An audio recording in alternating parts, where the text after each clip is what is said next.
अस्सलाम वालेकुम। होपफुली आप सब ठीक होंगे जी। आज के जो हमारे इम्पोर्टेंट आर्टिकल्स हैं, अ, वो दो आज के इम्पोर्टेंट आर्टिकल हैं जी, और जिनको हम वन बाय वन डिस्कस करेंगे उनकी समरी को, कि उसमें क्या इम्पोर्टेंट एस्पेक्ट्स हैं। और सबसे पहला जो हमारा आर्टिकल है वो है क्लाइमेट एड के रिलेटेड है, कि इसमें बेटा, जो राइटर आपसे बात करता है, राइटर आपको पाकिस्तान की सिचुएशन के बारे में बताता है COP 28 से लेके जो फर्दर पाकिस्तान की स्ट्रेटजीज रही हैं। वो राइटर स्टार्ट में ये बताता है कि COP 28 के बाद डेफिनेटली पाकिस्तान एक नई स्ट्रेटजी के साथ मूव करेगा, और जो क्लाइमेट चैलेंजेस हैं उनको compete करने के लिए एक रैपिड पॉलिसी लेके आएगा। जबकि ऐसा होता हुआ दिखाई नहीं दे रहा है according to the writer ji, because अभी तक वही पाकिस्तान में एक ट्रेडिशनल अप्रोच ही चल रही है। और वो ट्रेडिशनल अप्रोच क्या है कि पाकिस्तान अभी भी दूसरों के ऊपर डिपेंडेंट है। एड के लिए पाकिस्तान वेट कर रहा है, जबकि वो खुद से कोई इनिशिएटिव नहीं ले रहा। और फिर फर्दर राइटर बताता है कि जो एड्स आती हैं, जो उनको मटेरियलाइज्ड सिर्फ कुछ फैक्टर्स तक किया जाता है, कुछ डिपार्टमेंट्स तक किया जाता है। लाइक आप ये समझ लें कि जो पैसे आते हैं वो अमीर लोग, जो इलीट्स लोग हैं, वही ले जाते हैं। एंड फर्दर राइटर इसमें बताता है कि हमारे जो क्लाइमेट के रिलेटेड या इन्वायरमेंट के रिलेटेड जो हैं, जो प्रॉब्लम्स हैं, जो चैलेंजेस हैं, वो बहुत बड़े हैं। और जो आने वाला जो फ्यूचर है वो उस उन्हीं का होगा जिन्होंने क्लाइमेट के अडेप्ट रिजिलियंट जो पॉलिसीज होंगी वो उन्होंने अडॉप्ट की होंगी, जबकि पाकिस्तान अभी इससे बहुत दूर है और खुद से वो कोई इम्प्लीमेंटेशन करने के लिए तैयार नहीं है। ठीक है। तो इन तमाम चीज़ों को वो इसमें डिस्कस करता है। इस तरह आप देख सकते हैं कि इसमें वो इन्वायरमेंटल जो पैराडाइम है उसमें जो शिफ्ट आती है, फिर इम्प्लीकेशंस हैं ग्लोबल शिफ्ट्स में, कि किस तरह से दुनिया जो है वो पानी को बचा रही है, नई टेक्नोलॉजी की तरफ मूव कर रही है, और किस तरह से वो अपनी जो उनकी एक्वेटिक जो रिसोर्सेज हैं उनको यूज कर रही है, वो नए रूल्स बना रही है। ये सब चीजें इसमें डिस्कस की जाती हैं। और फर्दर इसमें जो फैक्ट्स एंड फिगर्स हैं वो भी आप देख सकते हैं। एंड जो हमारे थ्रेट्स, जो पाकिस्तान को थ्रेट्स हैं, अगर हम इसके अकॉर्डिंग मूव नहीं करते, उनके रिलेटेड इसमें बात हुई हुई है। और जिस तरह यहाँ पे एक मिसाल देके बताता है कि टेक्सटाइल इंडस्ट्री को, क्योंकि वो एक नई अप्रोच के साथ मूव नहीं कर रही है, जबकि हम यूके और फ्रांस में देखते हैं तो वो एक नई अप्रोच के साथ, नई टेक्नोलॉजी के साथ मूव कर रही होती है।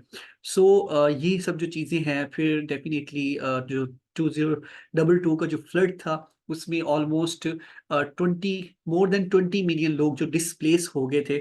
एंड फर्दर जी, हम जो हैं वो इस वक्त इन्वायरमेंटल क्रॉस रोड के ऊपर खड़े हुए हैं, और हमें अगर फर्दर मूव करना है तो अपनी इस डिपेंडेंसी वाली जो अप्रोच है इसको ख़त्म करना पड़ेगा।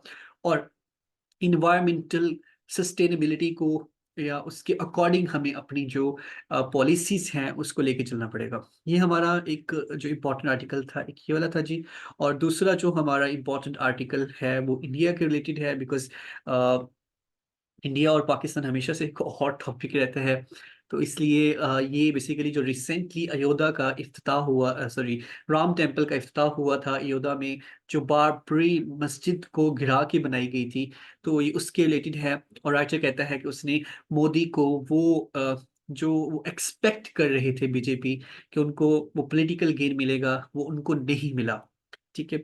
इसमें वो एक जो बिहार के नीतीश कुमार जो थे, अ, जो चीफ मिनिस्टर थे जी, उनके अबाउट भी बात करते हैं। और इसमें फर्दर राइटर ये बताता है कि जो प्रीवियसली बीजेपी ने एक मूव किया था, जिसमें वो कम्युनल वायलेंस के थ्रू या कम्युनल टेंशन इंक्रीज करके वो सारी की सारी पब्लिक ओपिनियन को सर्वे कर लेते थे अपनी टूवर्ड्स, अपनी फेवर में। लेकिन इस दफा ऐसा होता दिखाई नहीं दे रहा है। इस दफा जो डेफिनेटली जो ऑपोजिशन है वो इन तमाम कम्युनल जो डिजास्टर्स हैं, जो टेंशन्स हैं, या जो क्रिएट की जाएंगी बीजेपी की तरफ से, उनके लिए तैयार बैठी हुई है। और फर्दर भी जी 2014 में भी जो इलेक्शंस थे उसमें भी मोदी ने कम्युनल वायलेंस के थ्रू ही पावर में आया था। फिर 2019 में अगर आपने देखा हो तो पुलवामा वाला तो इस तरह से वो हर इलेक्शन से पहले कोई एक मूव इस तरह की करता है कि जिससे डिवीजन होती है लोगों में, और फिर एक नेशनलिज्म की एक चाहे वो रिलीजियस नेशनलिज्म हो, चाहे वो जी कंट्री का रिलेटेड नेशनलिज्म हो, उसके थ्रू वो जो पब्लिक ओपिनियन होती है उसको अपनी फेवर में ले जाता है। लेकिन डेफिनेटली इस दफ़ा जो चीज़ें थी वो होती हुई दिखाई नहीं दे रही हैं।